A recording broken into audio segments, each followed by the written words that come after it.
Hey folks, this is Shock. We're going to do a quick Bible study. I'm going to be reading from Matthew, and we'll start at Matthew.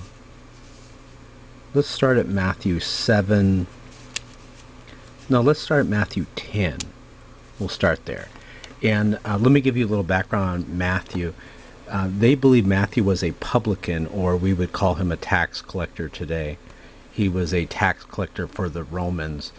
And most people believe he made a very good living, that he probably had a very profitable position and was considered wealthy. And what happens is, and he talks about it here, he abruptly goes from serving money, collecting money, to serving Jesus Christ. And so we're going to read about from Matthew, and let's start reading from Matthew 10, and we're going to get right to what was recorded about what Jesus had said. Now, another thing I want to show you guys, this is really cool. Let me do my laptop here. I want to show you something. I'm going to show you something. We have two chat rooms now at shockofgod.net right there. You might want to pause the video and write this down, because I'm going to show you something really neat right there. And when you click enter the chat room, I'm going to go in there right now. Watch what happens. You see all these people in the chat room here? And I have the volume down, but it's a voice chat room. So and there's actually a couple rooms that if you have voice, you can if you have a headset, you don't need one, but if you have a headset, you can talk, or you can just go in there and listen to it. These are theists that are actually educating atheists in the room. We're showing atheists the error of their ways. So you can go in there and you can listen to us educating the atheist. There's a lot of theists here. Look at all these people in the room. And it is free to do that. So let's go back to, remember, you go to shockofgod.net and click here. There's two chat rooms. So let's get started. And let's start here reading from Matthew. Okay, so let's start off. Jesus is talking to his disciples, and he says, "And as you go, preach, saying, the kingdom of heaven is at hand. Heal the sick, cleanse the lepers, raise the dead, cast out devils. Freely you have received, freely give. Provide neither gold nor silver nor brass in your purses." So basically, he tells them, don't bring anything. He says, no script for your journey, neither two coats, neither shoes, nor yet staves, for the workman is worthy of his meat. Notice he's saying you deserve to get compensated. You deserve to be taken care of, because the gospel has this value. What could be more valuable than that? Now watch what he says. He says, "And whoever shall not receive you, nor hear your words, when you depart out of that house or city, shake off the dust of your feet."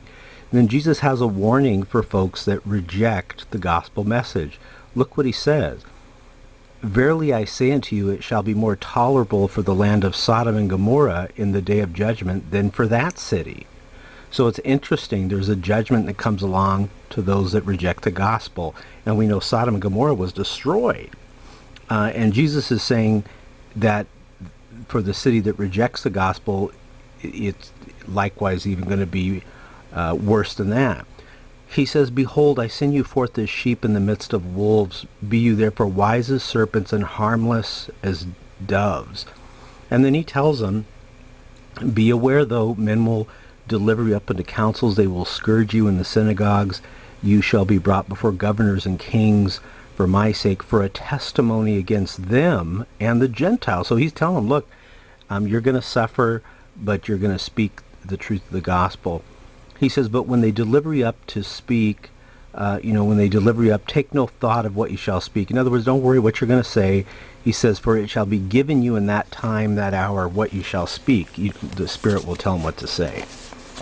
Now, let me jump ahead here, because I'm running out of time, but I want to read something to you which is excellent. He now talks about how important you and I are to God. He says, and by the way, you know that chat room I was just showing you? Sometimes we'll have atheists come in there and they respect me and they'll respect people so much, but they're extremely disrespectful and hateful towards God. And Jesus would have a message to people like that right here. And I always ask them, I go, why is it that you like respect me and you're nice to me and stuff, but you're so hateful and spiteful towards God, actually spitting in God's face and stuff? Well, look what Jesus says here. He's got a message for people that are like that. He says, fear them not, therefore. In other words, don't be afraid, for there is nothing covered that shall not be revealed, and hid that shall not be known. But then he says, and fear not them which kill the body, but are not able to kill the soul. Well, who's that? That's mankind. But rather fear him which is able to destroy both soul and body in hell. And then he goes on to say, are not two sparrows sold for a farthing, like very inexpensive money to buy them? And one of them shall not fall on the ground without your Father. So basically, he's saying that even, God is seeing things that we not value that much as having a lot of value. But the very hairs of your head are all numbered. For you know not, therefore you are of more value than many sparrows. Now, here he talks about where he will deny people in front of God, and he will confess you in front of God. So look what he says here, another warning. He says, and I'm reading from Matthew 10:33. This is serious, guys. He says, but whosoever shall deny me before men, him will I also deny before my Father which is in heaven. So on the day of judgment, if we've spoken up about Jesus Christ and we've stood up for Jesus Christ and this gospel of truth that we're reading from right now, Jesus will stand up for you. But if we don't, notice Jesus says, I will also deny him before my Father which is in heaven. Think not that I come to send peace on earth. I came not to send peace but a sword, for I come to set a man at variance against his father, and the daughter against her mother, and the daughter-in-law against her mother-in-law. We saw this recently on YouTube where that young Islamic girl, that young Muslim girl, I should say, she became a Christian, and she was afraid that, they were going to do one of those honor killings, against her. So Jesus' prophecy coming true there. Now, check this out. They ask for proof and evidence from Jesus Christ to prove that he is the Messiah. Because the Messiah was prophesied to come, and people would receive their sight, the lame people would walk, lepers would be cleansed, the deaf would hear, etc., right? Well, look what happens here. They ask him, it says, now, when John had heard in the prison the works of Christ, so John's in prison, and he sends two of his disciples to ask Christ if he's the Messiah, and said unto him, art thou he that should come, or do we look for another? So Jesus is doing so many wonderful works here that they're thinking, this guy's the Messiah. And Jesus provides them with proof and evidence that he is the Messiah. He says, go and which is show, go and show John again those things which you do hear and see. The blind do receive their sight, the lame walk, the lepers are cleansed, and the deaf hear, the dead are raised up, and the poor have the gospel preached to them. And blessed is he whosoever shall not be offended in me. Okay. Almost done. I'm going to do it no longer than 15 minutes here. Okay, let's read ahead and let's see what we could. This is really interesting here. I guess we'll end it here. Jesus is talking about people that hear the gospel, but their hearts are so hardened and callous that they reject it. And he has this beautiful parable of what that's like. He says, he that hath ears to hear, let him hear. In other words, he's going to say, what I'm going to tell you is very important. Like, if you have ears, use them. This is very important. he says, but whereunto shall I liken this generation? And this is so apropos for our times in 2011. He says, in other words, he's like, what is this generation like? What should I compare it to? And look what Jesus says. He says, it is like unto children sitting in the markets and calling unto their fellows, like calling to their friends, hey, let's go out and play and stuff like that. He says, and saying, we have piped unto you, making music, and you have not danced. We have mourned unto you, and you have not lamented. For John came neither eating nor drinking, and they say he has a devil. John the Baptist, that preceded Jesus Christ.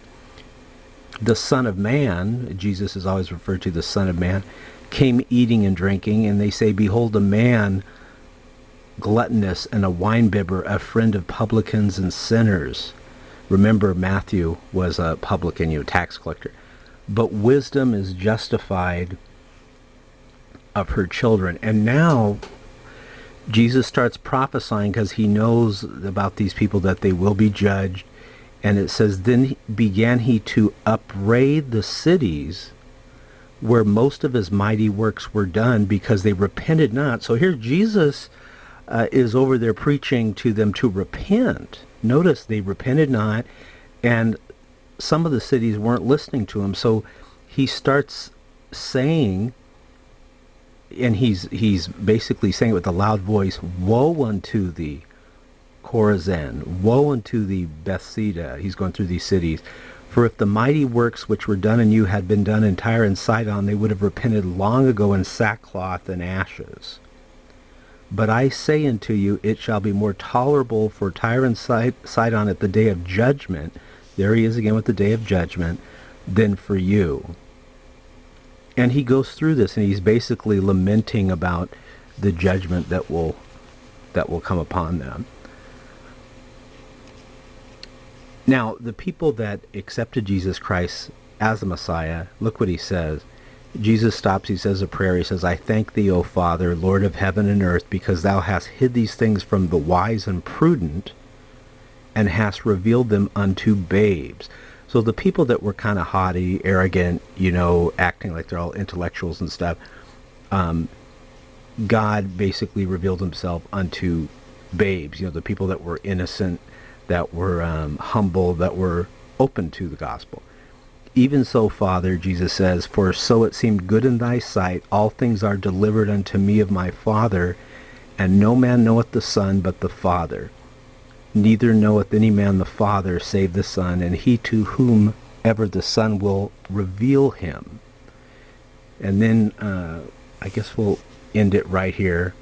This is the message that Jesus has for every one of us, and for you also, of course. Come unto me, all ye that labor and are heavy laden, and I will give you rest. Take my yoke upon you and learn from me, for I am meek and lowly in heart, and you shall find rest unto your souls. And as an ex-atheist, let me tell you, it's so true. I have found rest for my soul. Jesus ends it, for my yoke is easy and my burden is light. So God bless you guys. Check out our chat. Let's go back in there and see what's going on. Remember, you go right here, shockonnow.net, the top one right here, the .net one, and then click enter chat room. Let's see who's in there. There's always people in there. Here they are. Lots of people in there. And you could type down here, and then these are little icons here. Watch, I want to show you something. See how I can move the icon around like that? And you can move your icons on, people putting links there where you could learn different things. But you have not listened to something interesting and entertaining until you've been in this chat room and you've listened to atheists and theists reason together. It usually goes pretty good. They don't argue that much. So I'll see you guys here, shockonnow.net. They're in there now. Go to the top chat room there. If you want to meet your friends and talk privately, we have another chat room. That's chat room number 2. And don't forget to get your free Bible here also. where it says the entire Bible on audio. God bless you guys. Have a great week.